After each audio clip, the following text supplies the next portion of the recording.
that this reality is the one that makes something that is very close to our hearts.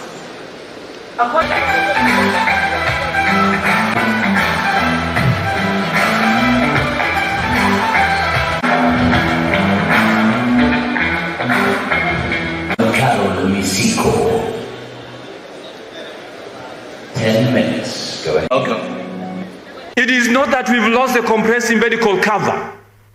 Our medical cover has been pushed to the public officers' medical scheme fund. It is a comprehensive fund.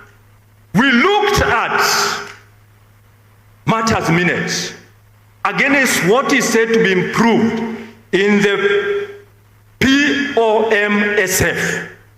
And we shall have our leaders in the union and Teachers Service Commission please circulate what we took us through to all schools in this republic.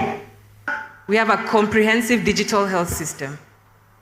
Our pre-authorization times is 4.5 minutes. Number 2, our providers. We have a network of close to 10,541 providers that are currently transacting with SHA. Part of that network will be available to you fivefold